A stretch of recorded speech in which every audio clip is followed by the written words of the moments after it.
Lady B kitchen and lifestyle, yeah. From India to Niger.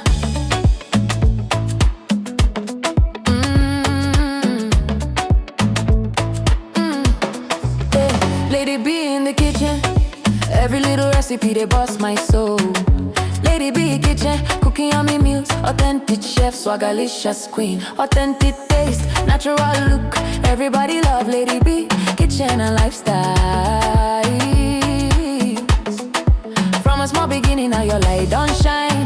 God carry you for hand, say this one na my own. From India to Niger, everywhere you go, blessings go they follow you. Amen. Niger go favor you. Amen. You find you come sabi. For kitchen you be magic, but they testify.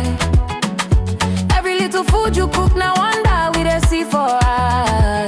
Authentic chef, you sabi every style. When people taste your food, them they smile. Now God do no be power, no be luck. Every step you take, now favor show up. You no forget to say thank you, Lord. Now your life they sweet like honey for mouth. God they pamper you steady, oh, Lady B.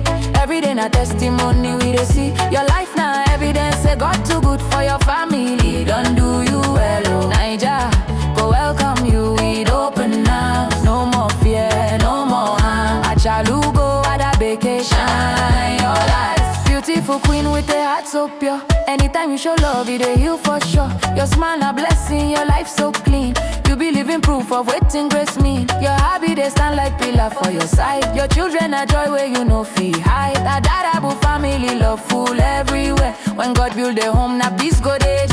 Cooking with passion, baking with grace. Every recipe carry your special taste. From India to Niger, now you we know. Now God do no be your strength alone. He carry you reach where you never know. You need and pray, he answer fast. Now your joy they overflow a lot. God they pamper you steady, oh, Lady B.